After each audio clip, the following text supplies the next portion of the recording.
Il dit In general, programmers are pretty smart people. Ah oui. Bon, c'est tout. C'est juste ça que je voulais dire. Non, je suis pas mal sûr qu'il y a quelque chose qui suit, là.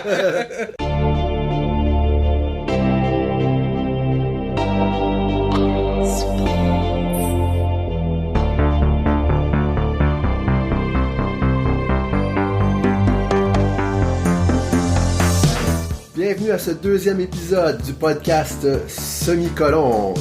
Je suis votre animateur, Philippe Vaillancourt, et je suis accompagné aujourd'hui de mon ami et collègue Nicolas Charrettenault de Bamboosoft. Salut! Salut Nicolas, qui accepte gracieusement de se joindre à moi pour une deuxième fois. Fait que je t'ai pas trop magané la première épisode. Non, pour vrai, ça a été vraiment le fun. Il y a plein de choses qu'on a jasé que je me suis rendu compte à travers le temps que dans jaser, tu réalises tout ce que tu fais au quotidien sans réfléchir. Puis je trouve ça vraiment cool ton podcast, pour vrai. Invite-moi quand tu veux. Inquiète-toi pas, je pense que tu vas te ramasser à venir souvent. Alors on a du fun, c'est le fun. Fait que la semaine dernière, en fait le dernier épisode, là, on avait parlé du concept du clean code en général. On passe à travers le livre Clean Code de Uncle Bob. Là, on est rendu au chapitre 2 qui s'intitule Meaningful Names. En d'autres mots, des noms qui ont du sens. Des noms qui portent un sens. Bref, on parle de nommer nos variables, nos classes, nos fonctions, nos modules, nos fichiers. En programmation, on n'y pense peut-être pas tout le temps, mais on nomme plein de choses. C'est probablement une des choses qu'on fait le plus fréquemment et régulièrement dans notre pratique au quotidien. En fait, je pense que tout ce qu'on fait, c'est nommer. Parce que tout ce qui est pas du nommage, dans le fond, c'est tout ce que le compilateur ou l'interpréteur a besoin pour séparer les instructions. Les semi-colonnes, oui. Les parenthèses, les guillemets, name it, oui. C'est tous des séparateurs, mais au final, tout le reste, on nomme. C'est vrai, hein. Fait que, à l'exception des symboles propres au langage de programmation, puis des valeurs, des primitives, là, comme les int, whatever, essentiellement, c'est nous qui est en charge de choisir un nom pour ce qu'on va taper là. Puis même dans le fond, quand on y pense, les strings, qui sont des valeurs primitives, mais quand même c'est une forme, c'est nous qui choisissons ce qu'on nomme là-dedans.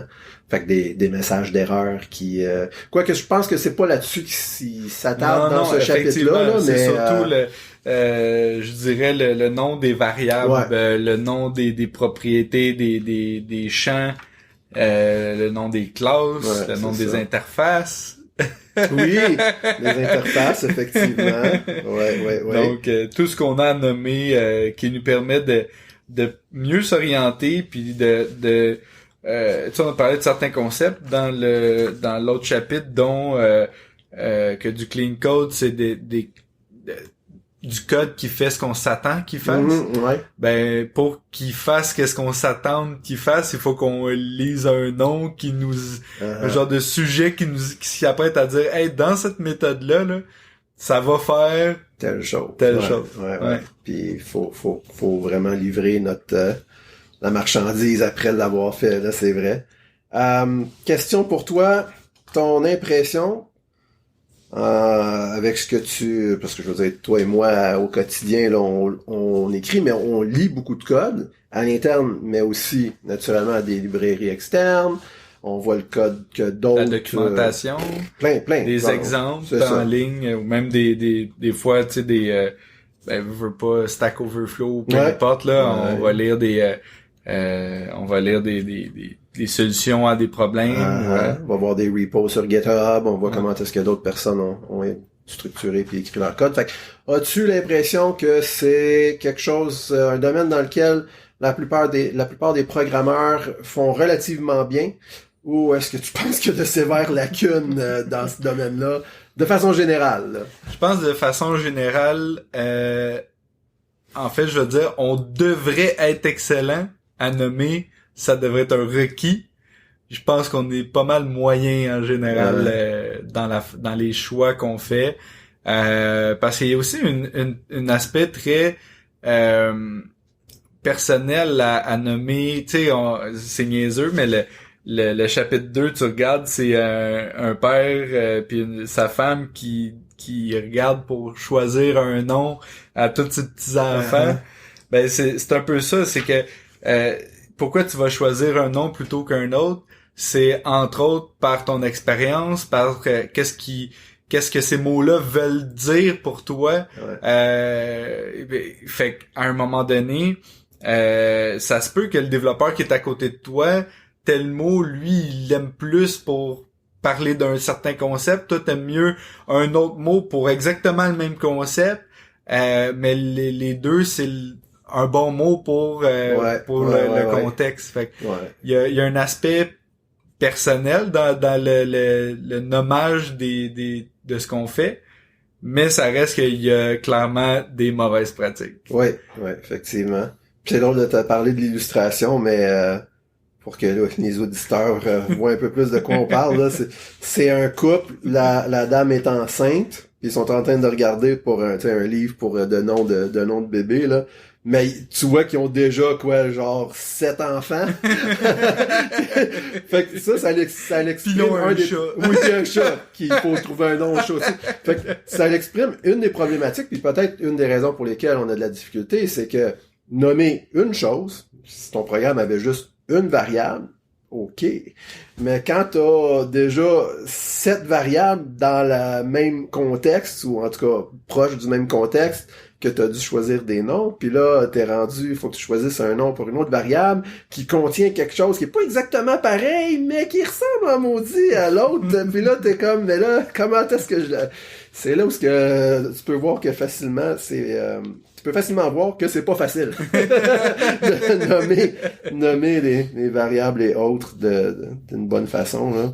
J'avais écouté un vidéo d'un développeur, c'est pas si longtemps, je pense que c'était juste un peu avant les fêtes. Puis lui, ce qu'il disait, il disait probablement que je prends, plus que ma carrière avance, plus que je prends du temps à nommer mes choses, plus que ça me prend du temps choisir le bon nom, mais ça me fait tellement sauver de temps d'avoir trouvé le bon nom qu'après ça, quand j'ai à relire, parce que je pense qu'une des choses qui revient, puis même il en parle. Ben, il dit, en fait, dans son introduction au chapitre 2, Bob Martin dit exactement ce que tu viens de dire. Ouais. Ça prend du temps, choisir des bons noms, mais tu sauves plus de temps que ça te prend pour les choisir. Puis ce qui est impressionnant là-dedans, c'est que, tu sais, on dit qu'on est des écrivains du code, on écrit du code. Mm-hmm. Mais on lit pas mal plus de code qu'on en écrit. Je pense que j'ai lu une étude, un article qui citait une étude, je pense, qui avait été faite là-dessus. Puis on parlait, là, c'était comme de l'ordre de plus que 10 fois. Tu lis 10 fois plus de code, puis je pense que c'était même jusqu'à bien plus que ça. Ça fait que tu lis 10 fois plus ou plus de code que t'en écris. C'est quand même significatif, là. Ouais. Fait que c'est important de s'arranger que, bon. Dans le fond, tu sais, il faut se mettre dans la tête en tant que programmeur qu'il faut optimiser pour la lecture du code et non pour l'écriture du code. Puis c'est difficile de se mettre ça dans la tête, mais il faut vraiment, parce que c'est la seule chose qui fait réellement du sens quand on pense à des statistiques comme ça, là. C'est le temps de lecture qui prend du temps. Exact. Puis considérant qu'un logiciel va être plus longtemps dans une phase de maintenance que dans une phase de création, ça veut dire qu'on va le relire longtemps puis souvent le code qu'on écrit. C'est vraiment ça. On a tendance à oublier ça quand on est pressé par des deadlines puis qu'on a hâte d'avancer puis etc. Là. Fait que si on regarde un petit peu, là, dans le fond, le chapitre, il est divisé en genre de règles, si on veut, là. C'est comme ça qu'il est décrit lui-même. Puis il va dans le détail sous chacun pour donner des exemples de comment appliquer puis qu'est-ce qu'il veut dire exactement. Puis la première de ces règles-là, c'est Use Intention Revealing Names. Donc, utiliser des noms qui révèlent les intentions. Qu'est-ce que tu penses de celle-là, toi? Je pense que c'est bon qu'il l'ait mis en premier. Je pense que c'est celle qui est la plus problématique pour les nouveaux développeurs. T'es dans un contexte, t'essaies juste de faire fonctionner la logique de ton code, fait que faire fonctionner ta boucle, ton array, ajouter un index, etc. Puis on dirait que les noms, c'est comme pas important pendant que t'es en train d'apprendre, tu focuses principalement sur la logique. Puis ça arrive vraiment souvent que tu vas voir des variables qui vont s'appeler list ou number ou OBJ pour objet. Puis au final, ça veut absolument rien dire. Tant qu'à ça, appelle toutes tes variables A. Puis ça va faire la même affaire là au final, tu sais. Je suis capable de le voir que c'est un int, je suis capable de le voir que c'est un double, je suis capable de, comme, je suis programmeur moi aussi. Puis si tu t'essaies de faire lire ce code-là à ta blonde ou à un ami, ils vont voir que tu mettes AAA ou tu mettes un beau nom, puis que tu fasses une belle logique, ils vont voir la même affaire, ils vont rien comprendre. Fait que ton auditoire, quand t'écris du code, c'est un programmeur. Donc, prends-le pas pour un niaiseux. Il sait que c'est un int, il sait que c'est un chiffre, il sait que c'est un string, il sait que c'est un objet. Lui, ce qu'il veut savoir, c'est cet objet-là ou cette valeur-là, elle habite où, dans quel contexte, pourquoi, etc. Fait que, oui, je pense que c'est quelque chose qui est ultra important de choisir des bons noms. Lui, il dit que le choix de nos noms de variables, de fonctions ou de classes devrait répondre à toutes les grandes questions. Par exemple, ça devrait nous dire pourquoi est-ce qu'elle existe, qu'est-ce qu'elle fait, comment est-ce qu'elle est utilisée. C'est quand même tout un contrat là pour rentrer dans un nom, de répondre à toutes ces questions-là. Puis tu vois, moi j'avais, avant que je lise ce livre-là,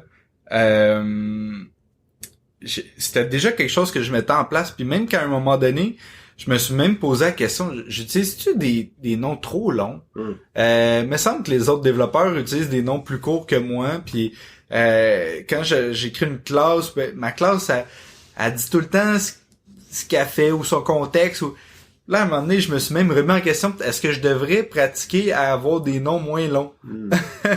Pour finalement me rendre compte que de dire que ça, c'est le nombre de jours par semaine ou peu importe, puis que ça contient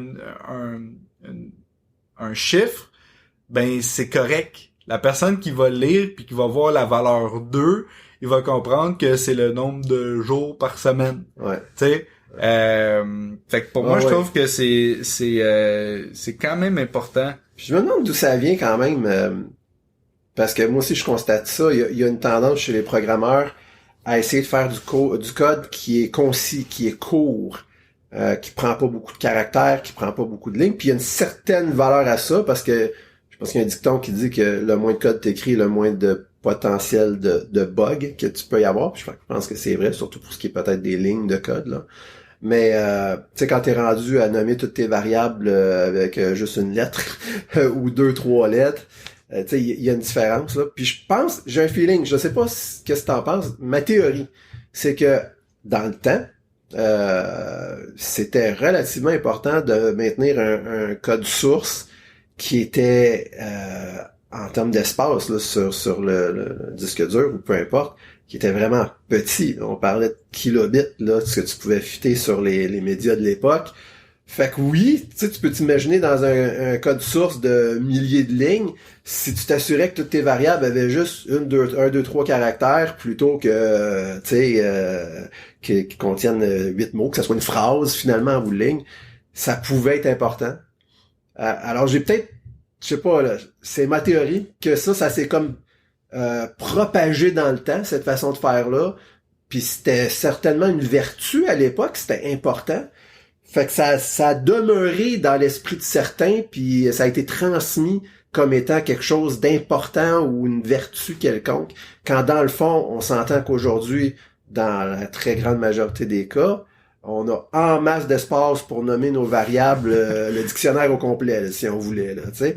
Fait que il y a plus vraiment de raison d'être de d'être aussi fixé là sur des noms qui sont très très courts et concis. Qu'est-ce que t'en penses, ça? Moi, je pense que c'est entre autres, je pense que ton hypothèse est quand même bonne, puis j'aurais pas d'autres explications lucides à donner par rapport à ça. Mais je pense que de nos jours, toutes les à chaque fois qu'on se dit j'ai peur que ça soit pas assez performant, j'ai peur que un CPU là de nos jours là ça roule en tabarouette là. Oui. Je pense, puis là je sors peut-être un peu du chapitre, mais en général là, on devrait principalement se dire fais en sorte que ça marche de la façon la plus simple possible. Ouais. Puis s'il y a un problème de performance, on l'optimisera.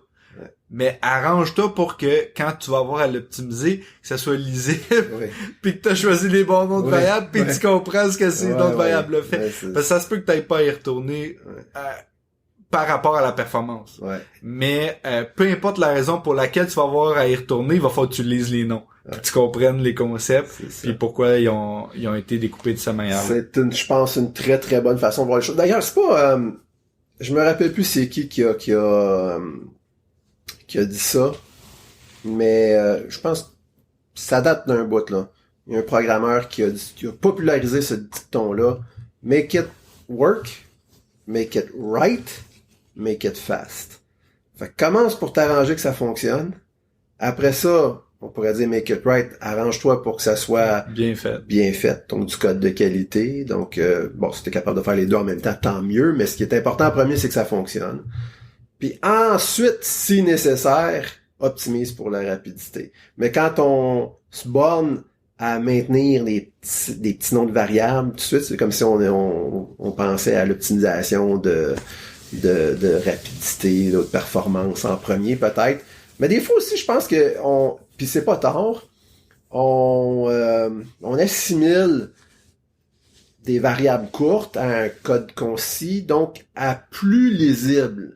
Parce que c'est vrai qu'à un moment donné, si tes variables sont tellement longues que ce qui aurait pu être écrit sur une ligne est obligé d'être découpé en 3 lignes, puis que le code peut se rendre... Je pense oui, mais il faut pas oublier non plus que quand on lit pas nécessairement chaque lettre individuellement, on lit des chunks de mots. Mm-hmm. Puis si tu utilises des noms connus comme un factory ou un visitor ou builder, un container, etc.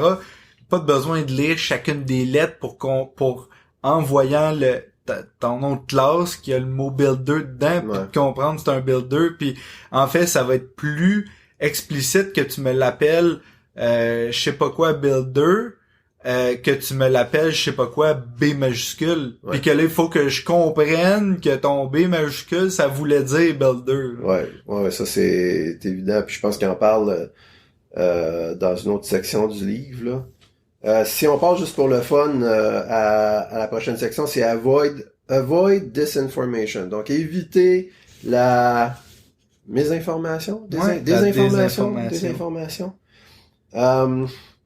Fait qu'est-ce qu'il entend par là? Ben il dit un des exemples, je trouvais ça vraiment intéressant. Puis ça on peut tellement facilement tomber dans ce piège là.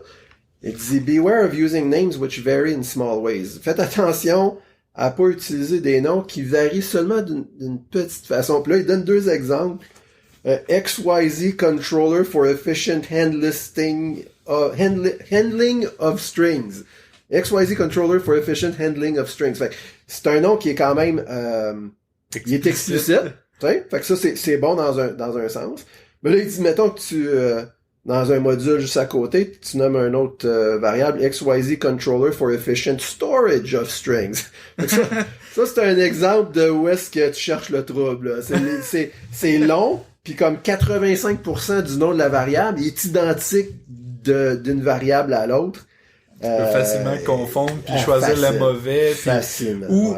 Ben en fait, pendant que tu vas coder, tu te mélangeras pas parce que tu vas t'attendre à ce qu'il y ait telle propriété dans le constructeur puis il l'a pas. Fait que pendant que tu vas écrire du nouveau code, tu devrais pas faire d'erreur du moins avec les IDE qu'on a, tu devrais pas faire d'erreur.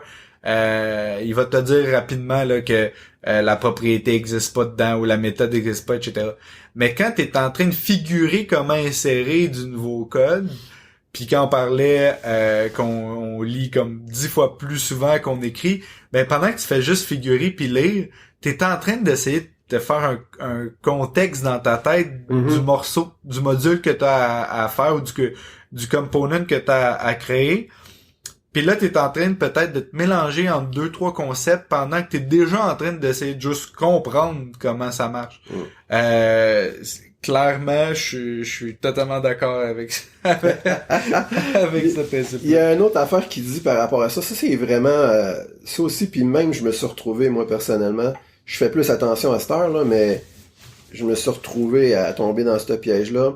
Il parle des noms de... dans le fond, de groupings. Là. Fait que, tu sais, admettons, t'as une liste de users, right, que tu tiens dans une variable. Mais il dit, appelle pas ta variable account list, à moins que ça soit vraiment une liste. Tu sais, si dans ton langage de programmation, il y a cette collection-là. Là. Mais si t'as pas vraiment une collection qui est une liste, qu'à la place c'est un array, mettons, que tu utilises, ou un set, ou une autre collection, ou encore pire, s'il y en a s'il y a des listes vraiment comme collection dans ton langage de programmation, mais que là, en fait, tu le stores dans un array, mais tu vas appeler ça un account list, ben ça, c'est vraiment de la désinformation.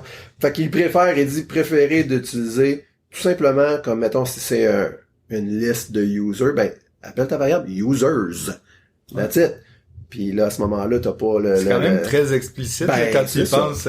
Exactement. Il y en a pas un, il y en a plusieurs, il y a un S. C'est ça, tu sais. À la place de user group, ou user list, ou users.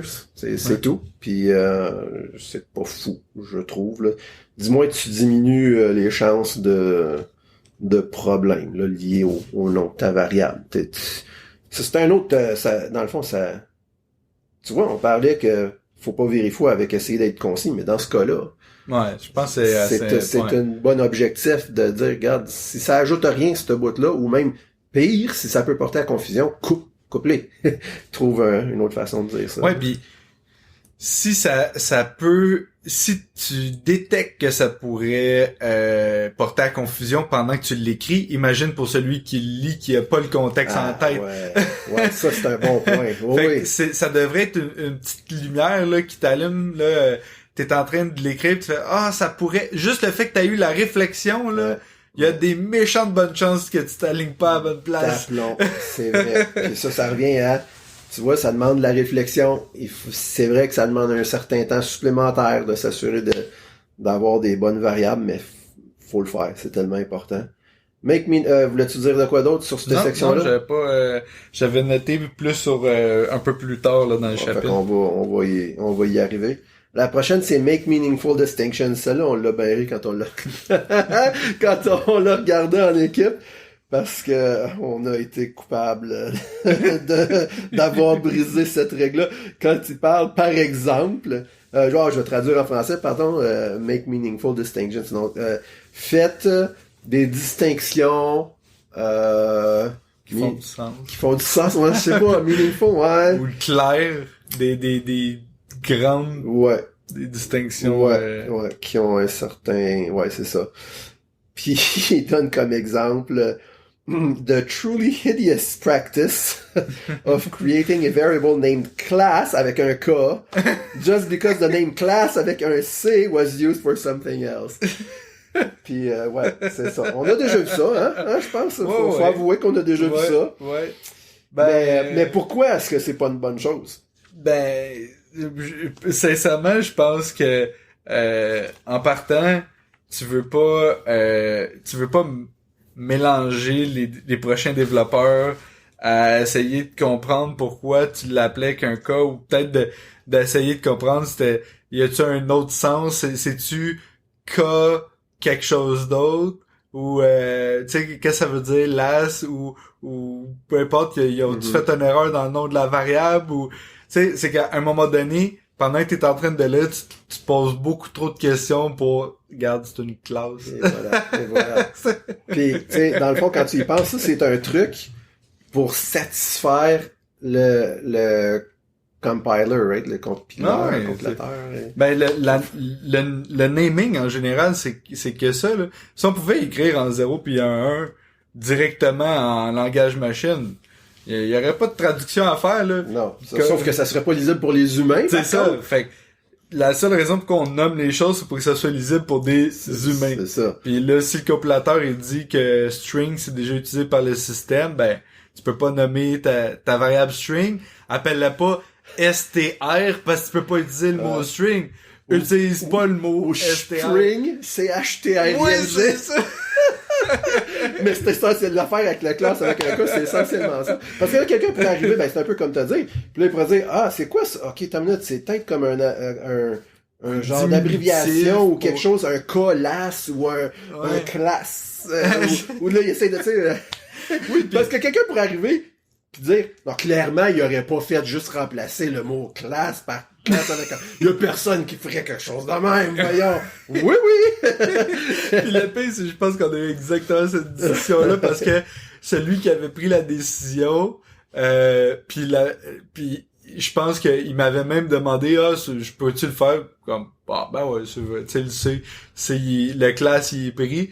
Ben, après ça, quand on s'est mis à rire par rapport à ça, c'est qu'il y a eu un autre développeur qui était pas ni moi ni l'autre qui avait décidé de mettre un cas, qui a lu ça puis qui s'est posé tellement trop de questions qu'on s'est dit ouais, ok, c'était vraiment pas de bonne décision de le nommer comme ça. Ben c'est ça. Fait que, ce qui ressort de ça, c'est pas suffisant d'utiliser des noms qui sonnent comme un réel nom dans notre langage parlé. Faut que ça soit vraiment écrit comme quelque chose qui existe. C'est pas parce que KLASS, ouais, c'est ça, c'est pas un mot là. Non, c'est pas ça sonne comme un mot mais c'est pas un mot. Ouais, OK, fait que ça c'était bon. Ah oui, ça je trouvais ça vraiment vraiment bien. Je pense que tu en as parlé un petit peu de ce concept-là, mais essentiellement il y a des mots qu'on peut rajouter à nos noms de variables c'est du bruit dans le fond, ou c'est redondant comme rajouter le mot variable à notre variable. Fait que tu sais mettons on aurait je sais pas moi var users variable. Tu viens de rajouter quoi là en rajoutant le variable? On sait que c'est une variable, mais c'est rare que tu vas voir ça pour des variables, mais pour des strings, pour des objects, pour des listes, de users list, je sais pas moi, de name str. Je le vois là, je suis un programmeur, je le sais que c'est une string. Puis dans le fond, c'est ça. Tu rajoutes rarement quelque chose de bon, mais pourquoi est-ce qu'on se ramasse en tant que programmeur à faire ça? C'est une bonne question, parce qu'on le voit. On l'a peut-être déjà même fait des fois. Je suis pas mal sûr que j'ai déjà fait. Mais c'est dans quel genre de situation? Parce qu'on le sait, là, à quelque part. Tu sais, on ferait pas ça pour rien. Fait qu'il doit y avoir une genre de raison. Ou est-ce que dans ce cas spécifique-là, on décide de nommer ça user string? Ouais. Pourquoi? Dans quelle sorte de situation tu penses que ça nous arrive plus? Ben, en fait, je pense que je serais pas à te dire la cause exacte. Par contre, je pourrais peut-être te dire quelque chose qui m'est venu en tête pendant que t'en parlais. C'est que si tu te dis que le str au bout ou le list ou le peu importe va rendre ton nom juste une petite coche plus pertinente que ce qui était déjà, probablement que c'était peut-être pas le bon nom qu'il te fallait. C'était peut-être justement t'as utilisé un mot mais t'étais pas assez sûr. Fait que, hey, tu sais quoi, je vais mettre un petit str comme ça va y mettre juste un petit peu plus de clarté.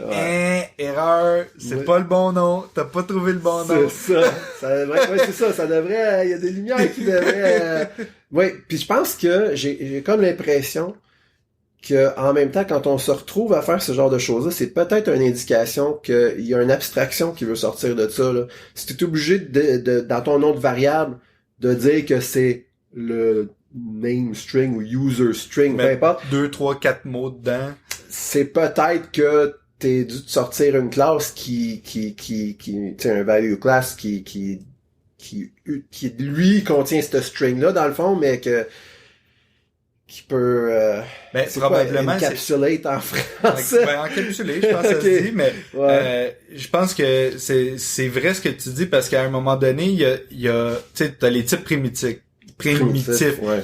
Les bools, les int, les peu importe, les strings, puis t'as les classes, mais entre les deux, des fois, tu pourrais garder l'information juste dans un int puis dire, tu sais quoi, m'a utilisé la variable -1 pour dire quelque chose, ou la valeur, ce que je veux dire. La valeur -1 veut dire quelque chose, puis le reste veut dire quelque chose d'autre. Ben, dans le fond, peut-être qu'il te faudrait une classe qui garde un booléen et un int, puis trouver un beau nom pour expliquer qu'est-ce que ça fait, tu sais. Ouais, définitivement. Puis je pense que ça, c'est peut-être... dans le fond, c'est un genre de raccourci qu'on prend quand, dans le fond, on devrait se questionner, est-ce qu'il y a pas peut-être une petite abstraction là, qu'il faudrait que j'introduise ici? Parce que clairement, si on fait ça, c'est parce que on sait que ça va être utilisé, oui, puis que ça va être utilisé dans un autre contexte, hein, parce que si c'était juste dans la même fonction que cette variable-là t'es réutilisée ou cette fonction-là, ou peu importe, probablement qu'on sentirait pas ce besoin-là de rajouter le string ou class ou je sais pas trop quoi à la fin de notre variable, parce que elle réutilise juste 3 lignes plus tard, puis tu le vois bien le type quand tu regardes 2 lignes en haut. Fait qu'on le sait là que ça va sortir à quelque part d'autre dans un autre module, une autre classe, peu importe. Puis là, il y aura pas pantoute de contexte, fait qu'on veut que la personne sache que, tu sais, c'est...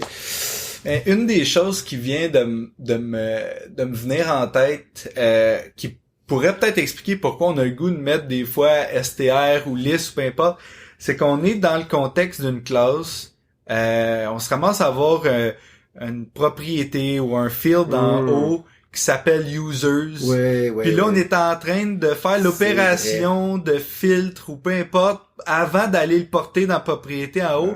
Puis là, on veut pas avoir à utiliser users puis users, un avec la lettre minuscule, un avec la lettre majuscule. Fait que là, on se dit, on va appeler ça users list ou tu sais, quelque chose comme ça. C'est vrai. Fait que, mais tu sais, il y a moyen d'y aller autrement, ça c'est sûr. Tu sais, user label. Probablement, si tu fais pas ta propriété en haut égale ta query, puis que tu as une opération à faire dessus, probablement que c'est parce que tu as besoin de la filtrer, fait que là, ça serait peut-être de filtered list, ou de filtered users, ou de admin users, ou je sais pas moi, XYZ quelque chose de plus descriptif. Là, tu loads tous les users, puis encore là, ça serait discutable, là. Peut-être qu'il y aurait un moyen d'améliorer la query à base de données, mais mettons qu'on élimine ça, là, on peut faire notre opération, puis là, après ça, prendre ce subset-là, puis l'emmener dans variable user. Ouais. Non, c'est ça. C'est intéressant, pareil, de penser à ce qui nous amène parfois à faire des les comportements derrière c'est ça. Le prochain, c'est use pronounceable names. En d'autres mots, utiliser des noms qui se prononcent. Puis ça y a-tu de quoi de plus fatigant que, en tout cas, moi, personnellement, là. Puis il donne un exemple qui a pas de maudit bon sens, là. Mais le pire, c'est que en tout cas, je sais pas pour toi, mais c'est à peine exagéré. Ben, c'est pas, dans ce cas, c'est vrai, là. C'est vrai. C'est un vrai exemple, mais je veux dire, c'est pas comme, j'ai vu des affaires qui ressemblent à ça, c'est ça, je veux dire. Il y avait une c'était quoi? Une fonction ou une variable, en tout cas, peu importe, le nom de cette patente-là, c'était GENYMDHMS. OK? Donc là, les programmeurs dans cette boîte-là, ils appelaient ça, cette affaire-là, BCR3CNTW. En tout cas, quelque chose de même. Ah non, je me trompe avec un autre. C'est un autre. GENYMDHMS. Ouais, c'est ça. GENYMDHMS. Puis ça, ce que ça voulait dire, c'est un genre d'acronyme pour Generation Date, Year, Month, Day, Hour, Minute and Second.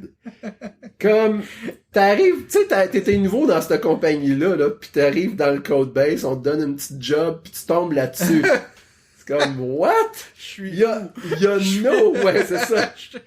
Puis il y a no way que tu n'aurais aucune idée que c'est quoi, là. Aïe, aïe. Naturellement, ils ont probablement mis un commentaire, j'imagine, ou est-ce que c'était... Puis ce commentaire-là a aucune valeur parce qu'ils ont juste mal nommé leur nom de variable. Oui, ouais, c'est ça. Puis là, s'il y a un changement à un moment donné, quand t'as besoin d'espérer que le commentaire est changé aussi. Puis en fait, ça, c'est une autre affaire qui est abordée dans Clean Code dans un autre chapitre, mais Uncle Bob est pas fort sur les commentaires. Lui, il voit ça comme si t'es obligé de faire un commentaire pour expliquer le nom de ta variable, c'est parce que t'as pas choisi le bon nom de variable. Tu sais, c'est...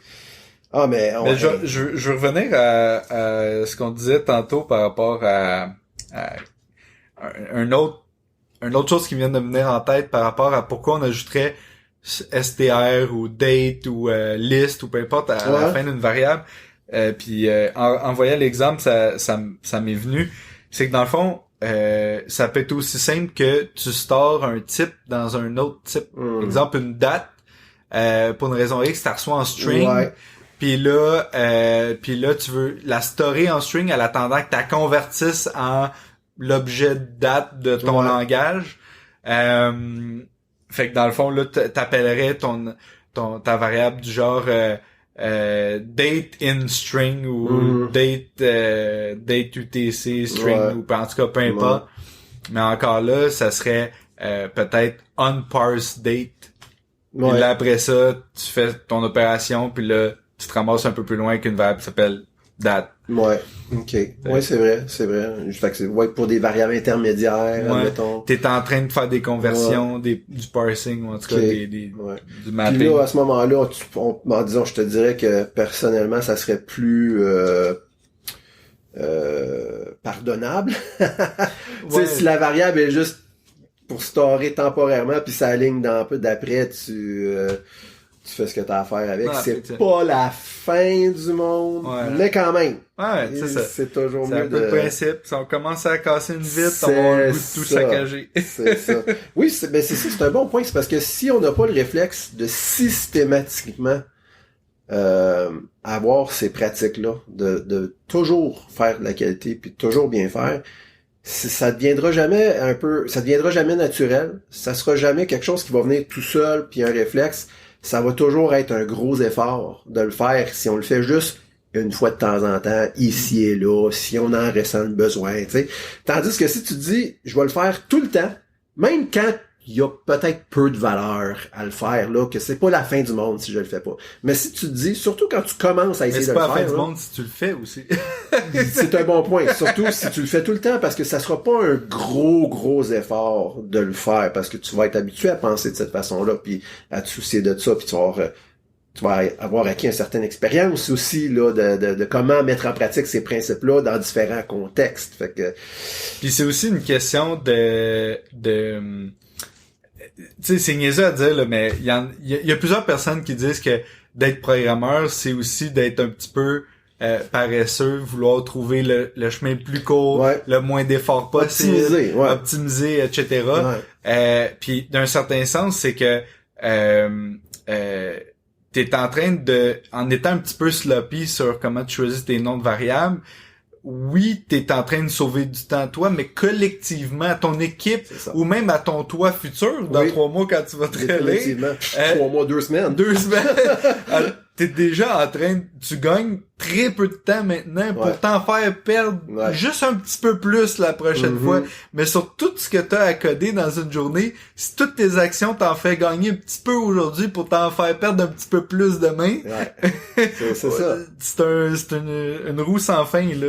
Définitivement. Tu sais, si on repart avec l'idée qu'on disait qu'on lit au moins 10 fois plus de code qu'on en écrit, tu te sauves 2 minutes, admettons, en pensant pas un peu à la variable que tu vas utiliser, mais tu te rajoutes, admettons, à chaque fois que quelqu'un va avoir à lire ce morceau de code-là, tu y rajoutes Je sais pas, des fois, ça peut être grave, là. Ouais. Ça peut prendre 5 minutes de plus juste parce que la variable est nommée tout croche, tu sais. Il arrive sa variable, il la regarde, puis il fait comme, bon, je sais pas ce qu'elle fait. Attends une minute, je vais regarder la méthode au complet. Ouais. Là, il fait ci. C'est Là, ça. il fait ça. Là, à C'est tel ça. endroit. OK, là, il la réutilise, mais il a converti en ça. Là, je comprends pas pourquoi il a converti.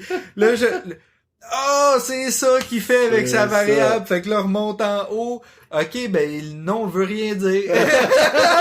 Mais Puis ça, c'est quand même pas une mauvaise...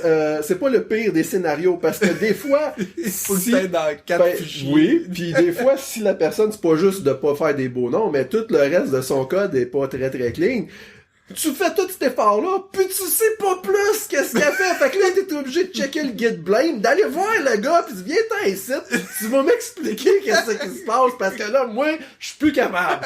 Fait que, tu sais, t'as sauvé 2 minutes au départ, mais t'as rajouté pas mal. Puis ça, c'était un événement. Tu sais, une fois que ça s'est passé, Ouais. il y a peut-être plusieurs personnes là, dans les prochains mois qui vont avoir Morale de passé à cette travers. histoire, si quand tu changes d'entreprise, tu veux pas te faire rappeler par où tu travaillais. Arrange-toi pour que ça soit clair ce que t'as écrit. Ouais, effectivement. Use searchable names.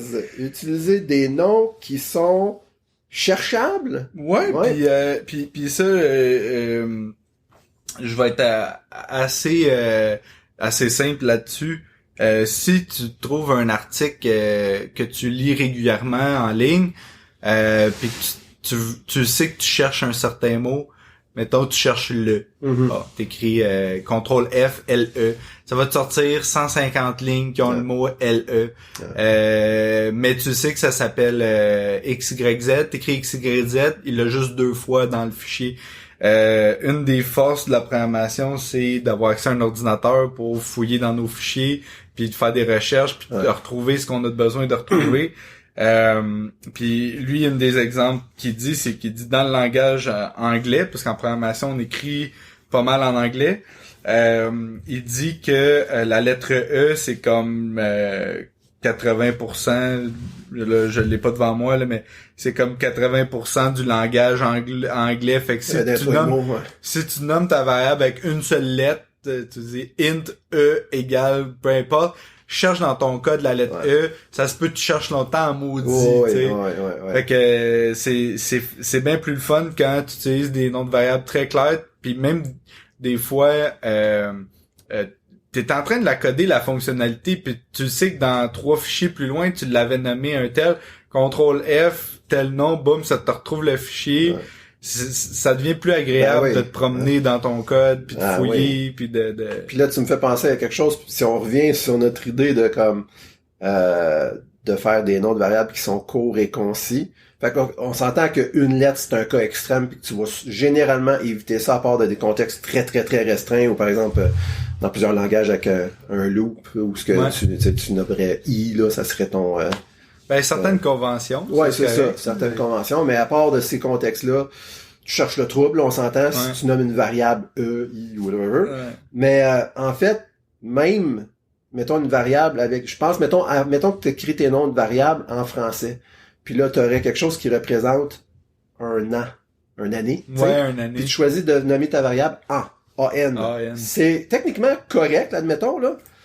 Mais là, tu fais une recherche, là, enfant va sortir, tannant va sortir. Tu comprends ce que je veux dire?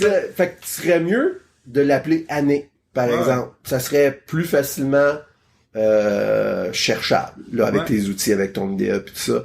Fait que ça, on n'a pas tendance à penser à ça trop, mais quand même, là, tu sais, 2 lettres, 3 lettres, même si c'est techniquement une bonne description du contenu de ta variable ou de ta fonction, pense peut-être à une alternative un petit peu plus longue, là, tu sais, une couple de lettres de plus, parce que quand tu vas faire une recherche dans ton IDE, il y a des bonnes chances que si c'est juste 2 ou 3 lettres de ta variable, il y a plein d'autres affaires qui vont sortir avec, là. À moins que tu veuilles commencer à faire un regex. Tu sais, c'est niaiseux à dire, mais tu sais, juste l'exemple, puis je pense qu'il en parle, mais un URL. Hmm. T'sais, surtout dans un contexte web, là, Ouais. tu vas avoir le redirect URL, tu vas avoir le login URL, tu vas avoir le base URL, tu vas avoir un paquet d'affaires. Mais si dans ton scope, tu l'appelles juste URL, essaie de chercher où c'est URL. Mais si dans le contexte, t'es en train de l'utiliser, c'est je sais pas moi, le callback URL suite à un what2 par exemple, ben appelle-le callback URL, pas juste URL. Ça le dit que ça va être un URL qui va être rappelé lorsque l'action va être terminée. Okay, Fait que c'est je pense qu'il y a des petits mots comme ça aussi. Tu sais, tu donnais l'exemple de AN, mais juste URL, c'est un mot qui est tellement commun, tu sais, ou max. Ouais. Tu sais, à la limite dans un scope, dis-le, minimum age ou capacity, maximal capacity ou tu sais, je sais pas, ou quelque chose qui veut dire de quoi, tu sais. Ouais. Ça c'est vrai. On a tendance à utiliser des abréviations des fois parce qu'on se dit bon, tout le monde va savoir ce que je veux dire. Puis souvent c'est peut-être vrai, mais on pense pas à ces autres facteurs là. Ou est-ce que, tu sais, ça peut rendre la recherche de cette variable-là plus compliquée ou d'autres raisons. C'est bon d'avoir ça en tête. Envoid encodings, oh, celle-là est intéressante. Envoid encoding, si tu traduirais ça comment? Éviter l'encodage. Ben, il parle de, tu sais, quand tu rajoutes, un exemple de ça qui me vient à l'esprit, je pense que c'est en C ou en C++ que ça a été populaire un bout de temps, où est-ce que tes méthodes, tu mettais un M avant le nom de ta méthode. Là. Fait que ça, c'est un exemple de ce qu'il veut dire par encoding. Des fois, c'est quelque chose que tu rajoutes avant, un préfixe, des fois, c'est un postfixe à la fin. Dans certains langages, les SRC pour source, DST pour destination. Ouais. Puis même DST, il pourrait être très proche de DSC pour description. Ouais. Oui, ou distribution, ou c'est ça. Si t'es pas habitué dans ce contexte-là, dans ce langage-là, dans ce framework-là, puis tu commences à utiliser ces genres d'affaires-là, tu compliques la vie de ton lecteur, tu sais. Parce que je me rappelle quand je travaillais à mon autre emploi, je m'occupais un petit peu plus du réseau. C'est pas un exemple qui est proche nécessairement de la programmation, mais je travaillais en réseau. Je faisais un petit peu de réseau dans le contexte de mon travail, puis je devais programmer des backups. Puis j'étais tout le temps mélangé. Je l'appelle dessus. Mon nom de fichier, tu sais, l'extension, c'est tout le temps 3 lettres ou 4 lettres, tu sais. .zip, .jpg, .png, bon. Puis là, je voulais faire un backup. Fait que là, mon fichier, je voulais l'appeler .bak. Mais je devrais-tu l'appeler .bak ou je devrais l'appeler .bck? BCP, BKP, Fait que là, des fois, j'ai dit, écoute, je pourrais-tu juste faire .backup puis écrire backup comme ça, c'est clair que c'est un backup, tu sais. Fait que tu sais, des fois c'est niaiseux, mais c'est puis là ça va directement à l'autre. Puis ça c'est un de ceux que j'aime bien gros là, avoid mental mapping. C'est pourquoi j'ai besoin de me casser la tête à juste comprendre c'était quoi la maudite abréviation ou la maudite c'était quoi que t'avais en tête quand t'étais en train de faire ça, tu sais. Ouais, ça c'est ça, tu veux éliminer le plus possible le questionnement. C'est ça qui est l'idée chez ton lecteur, tu sais. Fait que même si c'est un questionnement qui est court, tu sais, en se disant peut-être que le contexte est relativement petit, puis qu'il a juste à regarder une ligne ou deux en haut, puis il va tout de suite comprendre que le C qu'on a mis là, ça réfère au client qu'on a passé dans, je sais pas, là, un callback ou quelque chose, whatever. C'est vrai. Mais il a fallu qu'il remonte quand même en haut, le regarder. Ça y a pris 5 secondes de plus. Si pour toi, éliminer ces 5 secondes-là, qu'à chaque fois, quelqu'un qui va passer, lire l'affaire, il prend ces 5 secondes-là, ça te prend 3 secondes de rajouter LIENT après ton C. C'est un bon investissement, là. pourquoi tu le ferais pas? Pour utiliser un peu moins de caractère? Sur un CPU qui roule à une vitesse pas rapport, puis des ordinateurs qui vont beaucoup trop vite. Moi, j'avais ressorti dans ce section-là, excuse-moi, quelque chose que j'aimais vraiment. Il dit, in general, programmers are pretty smart people. Ah oui. Bon, c'est tout. C'est juste ça que je voulais dire. non, je suis pas mal sûr qu'il y a quelque chose qui suit, là. Il dit, smart people sometimes like to show off their smarts by demonstrating their mental juggling abilities. Mm-hmm. Dans le fond, là, on est tous intelligents, pis on est tous capables de la comprendre, ta petite gymnastique, là. Peux-tu juste pas la faire pis laisser ça simple pour pas que j'aie besoin de la faire, parce que je suis capable de le faire. Ouais, j'ai pas besoin que tu me prouves que t'es plus capable que moi, là. Ouais. On est tous des programmeurs, on lit tout du code, on écrit tout, on sait c'est quoi des variables, on sait c'est quoi des fonctions, on sait... Laisse-moi ça simple. Si tu veux faire du jonglage, va jongler ailleurs. Va te payer une job au ciel du soleil. C'est ça. On veut rien savoir de toi ici. C'est bon. Hey, mais là, je me rends compte que t'as carrément sauté par-dessus le point chaud. Mon espèce, là. Hein, ben, tu pensais, je m'en rendrais pas compte. Hey, dans la section d'encoding, ok, vous allez comprendre, chers auditeurs, là, on a eu une petite discussion en équipe. Ça a été fort intéressant parce que Uncle Bob, faut comprendre, de un, il vient en fait. Il a programmé dans pas mal tous les langages, mais il a fait un bon bout en Java. Puis là, il parle des interfaces. Puis nous autres, on est pas mal dans le C#.net. Hein? Puis il y a comme une petite convention où est-ce qu'on utilise un I majuscule avant donc c'est un type de encoding dans le nom de nos interfaces. Puis pour ce qui est des classes concrètes, on fait juste un nom. Il n'y a pas de rien avant, un après. Lui, ce qu'il dit, c'est si tu ressens le besoin d'identifier qu'une interface est une interface ou qu'une classe est une classe concrète, une implémentation, dans le fond, là.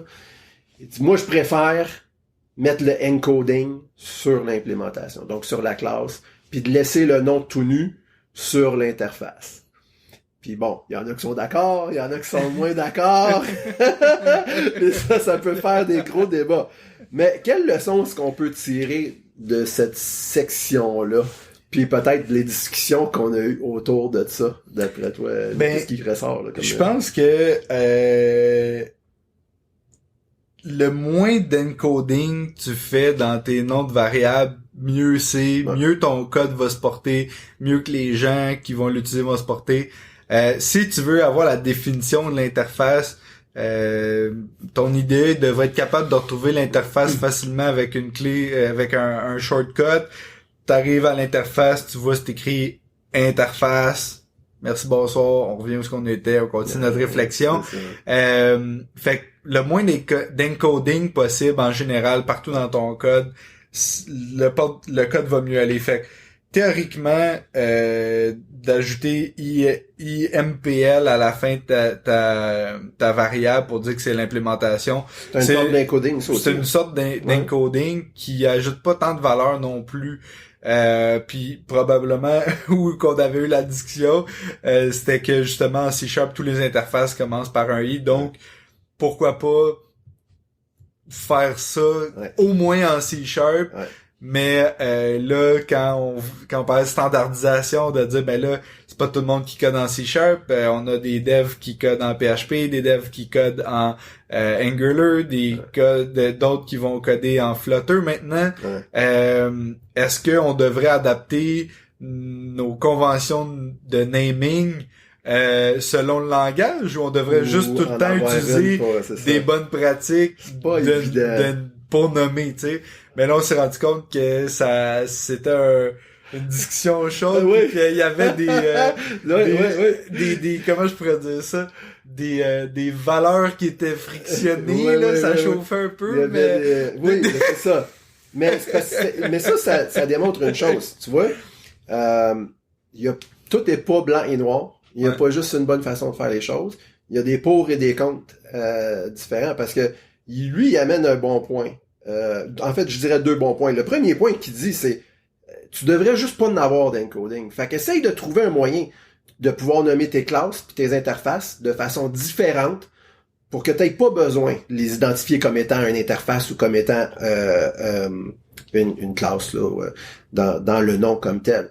Mais si t'es pas capable de le faire, lui, ce qu'il dit, c'est « je préfère mettre l'encoding sur l'implémentation, sur la classe ».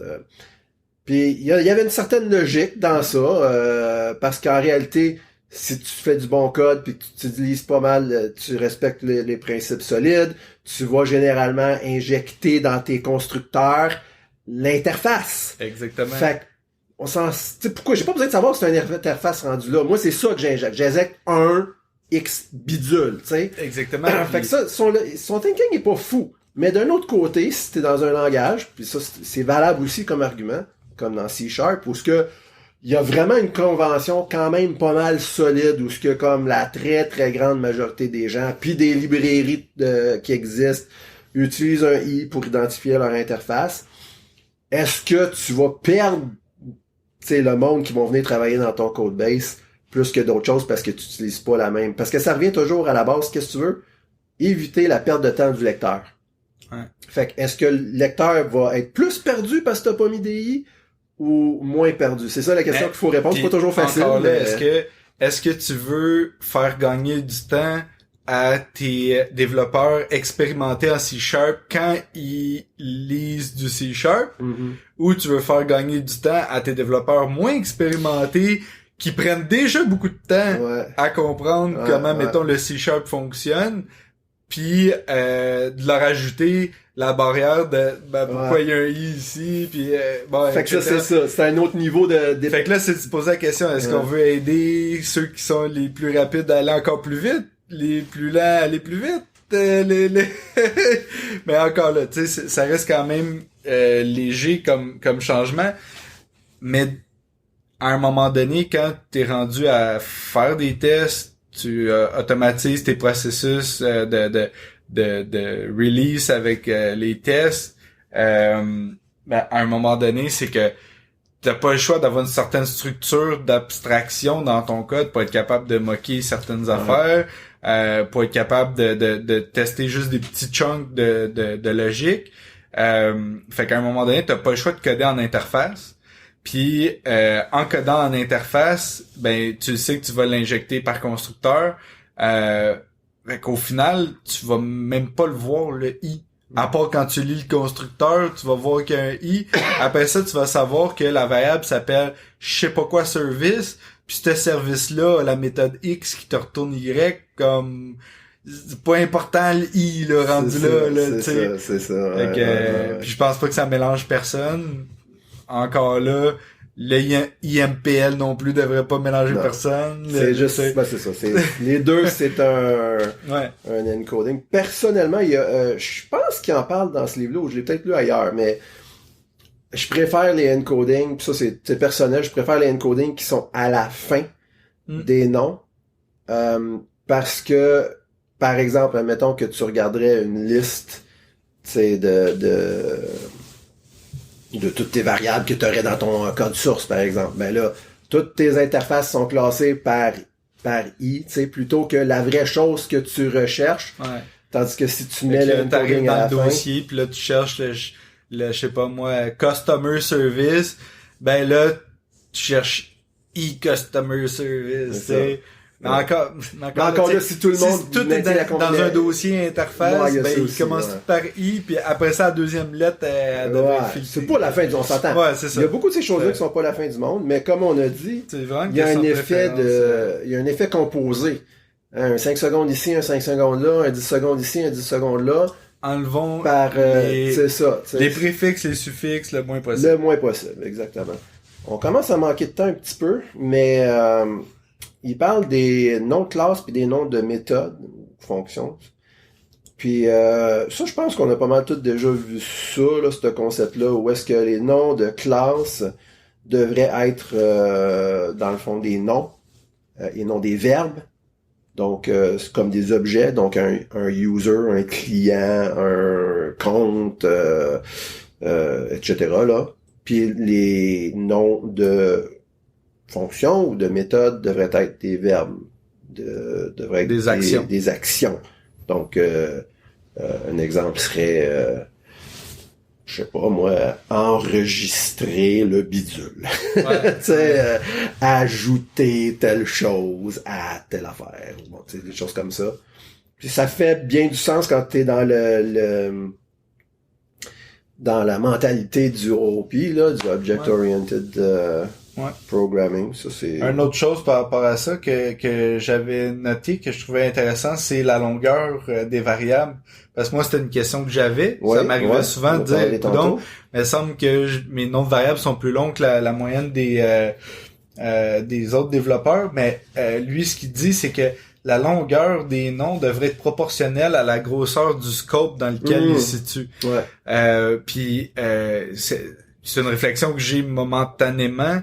En étant plus au niveau de la gestion, j'ai peut-être souvent une vue plus globale de ce que je suis en train de coder, parce que j'ai parlé du client peut-être d'un plan de match sur 2 ans, 3 ans. Donc, en ayant quand tu te sors un peu le nez du code puis tu prends un peu de recul, t'es capable de comprendre t'es à quel niveau avec ce bout de code-là, puis est-ce qu'il va être utilisé juste dans ton projet, ou ça va être une librairie qui va être utilisée dans un autre projet, ou c'est juste une variable qui est utilisée dans un scope d'une méthode privée qui est un sous-système d'une classe.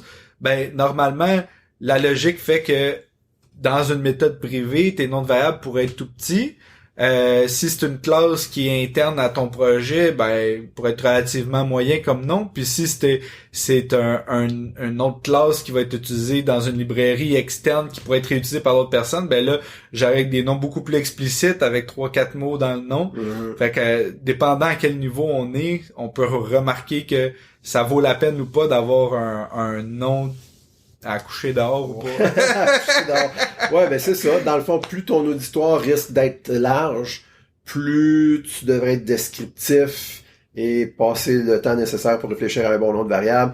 Je t'ai donné un bon exemple. Là. Si t'es dans une méthode privée sur une classe obscure dans un coin perdu de ton application, puis que la méthode privée a 3 lignes, ça serait pas la fin du monde de utiliser un nom là où ce que tu t'es pas super forcé, puis mais encore on a dit le principe de si on s'habitue pas à le faire tout le temps, on risque de pas le faire au bon moment là. Tu sais, je pense qu'en général, ce qui fait un bon développeur, c'est la discipline. Ouais. Tu sais, si tu te donnes pas une certaine discipline de faire les choses dans une certaine ordre, puis de bien les faire, peut-être tu te sauves encore une fois du temps pour toi, mais t'es juste en train de nuire au reste de l'équipe, de nuire au bon fonctionnement de la maintenance puis du maintien de cette application-là. Ouais.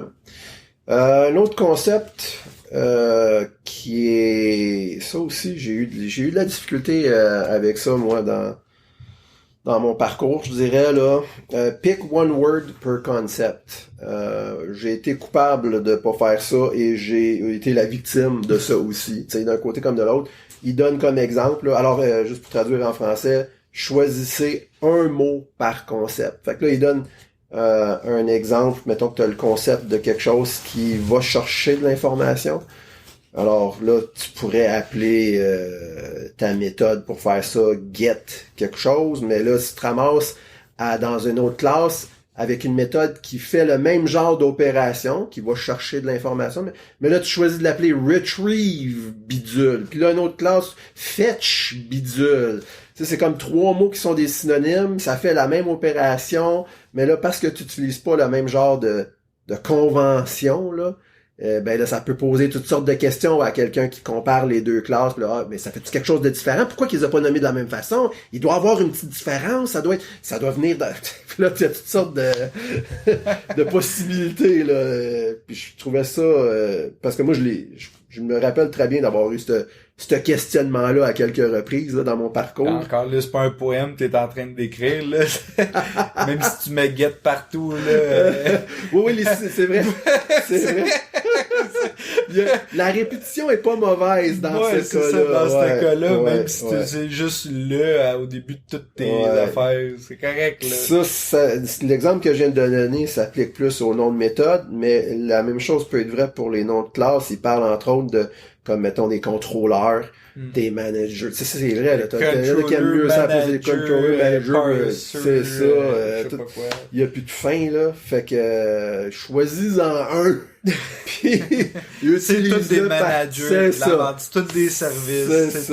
C'est ça. Ben, tu sais, encore, je dis, tout ce qui est un service s'appelle un service. Tout ce qui représente le même concept. C'est ça, si c'est un autre concept, tu peux l'appeler d'un autre nom, mais si il y a aussi l'aspect que, encore une fois, si toi, tu te dis c'est get, tu utilises get, puis t'es fidèle à toi-même, 2 ans plus tard, tu t'en vas, il y en a un autre qui arrive, lui c'est fetch, là il commence à avoir un mélange de get, de fetch. Ça c'est toujours un problème, dans un codebase qui est utilisé par une équipe avec plusieurs membres, là. Je sais pas c'est quoi la solution. Ben, la solution à ça, je pense que la solution c'est un guideline, un style naming guideline.